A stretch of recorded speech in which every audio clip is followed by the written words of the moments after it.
The videos that I can't put out.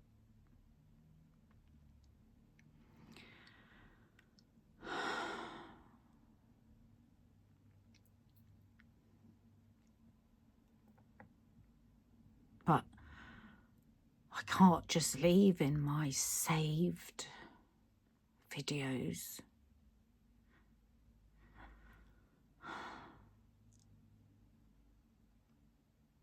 I can't put the videos out because they're too upsetting. One of them is so horrific. It's actually like watching a horror movie. But it's okay for the horror movie to be enacted on these people, but not for us to show it. So I will do my best to recount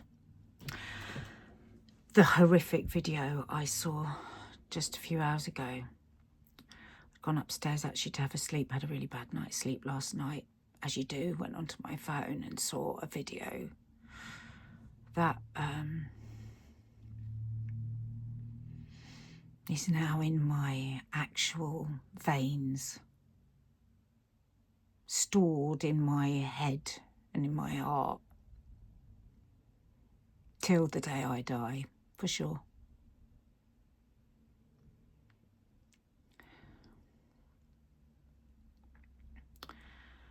There are 3 tower blocks that I could see in this video.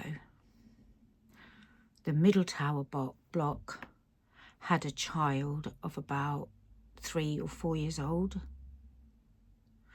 He'd obviously been hurled by a bomb onto the top of this tower block. He had blood pouring down his head and his arms were reached out to the journalists on the other tower block. He was screaming and just desperate to get a hold of this little boy. He was going from desperation to total frozen shock at what had happened to him. He must have just been hurled from a mega powerful Mr. Trump bomb. And then the journalist is saying, look over there and look over there. And behind the boy, the other side of this tower block that he was on, there was a little girl that had also been thrown from some other tower block. And she was in clean 2 half pieces. The top of her body and the bottom of her body completely separated. And the journalists frantic, screaming, knowing they couldn't do anything.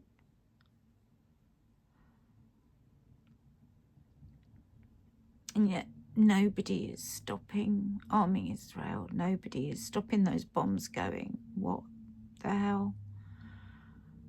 And whatever numbers you see are the official numbers of children dead. Forget it.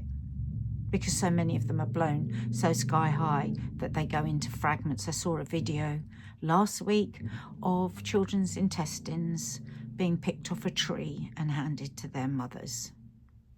That mother who's carried them and loved them. Every one of those children is somebody's world.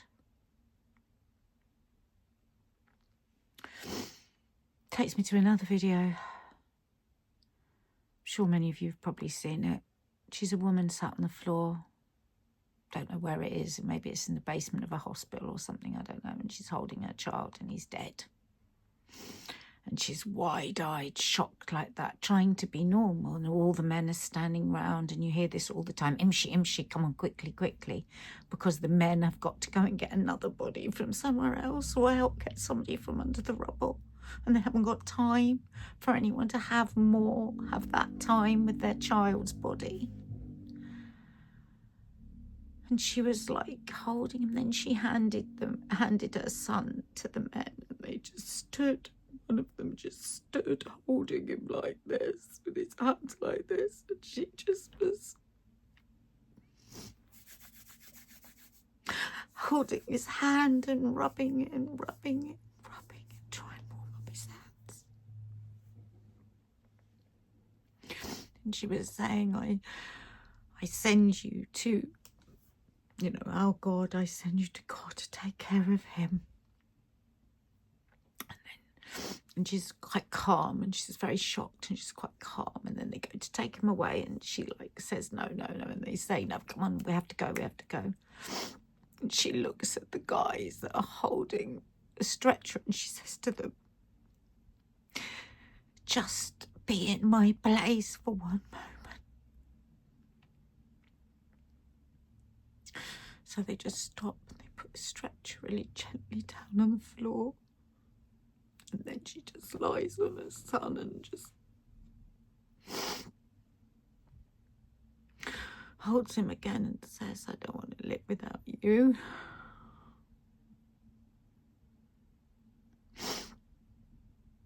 But nobody's stopping the bombs being delivered to Israel.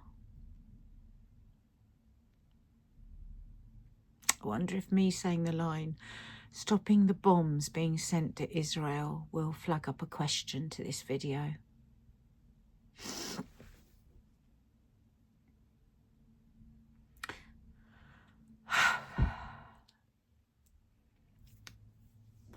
And then there was another video today. There was a bit of sun out. There was sun out, and there was about 10 children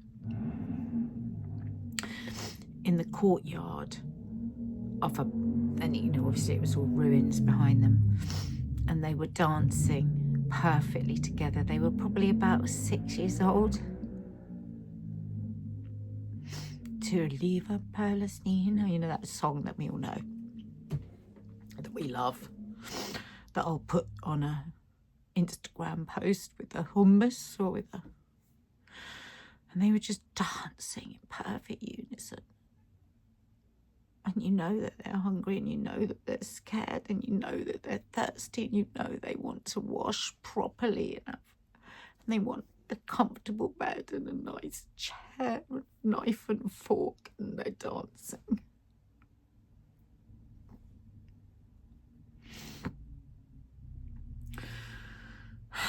And sometimes those videos are almost more difficult to watch, because you know that those children have got no idea how many of us know what terrible wrongs are being done to them, and yet we're powerless because evil men are in charge of the whole damn thing.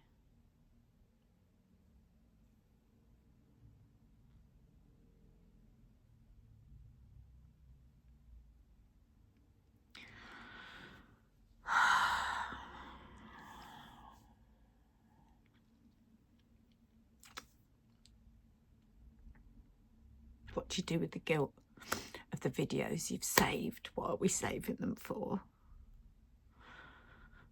And what kind of a world is it where showing a video of a child has been blown into 2 pieces is worse than blowing a child up until she lands in 2 pieces on the top of a tower block next to the tower block where she was? What's going to happen to that little boy who wasn't dead? Massive head injury, crying for the grown-ups across the way to get him, and they've got no way to get him. Why is that worse than the act? The perpetrator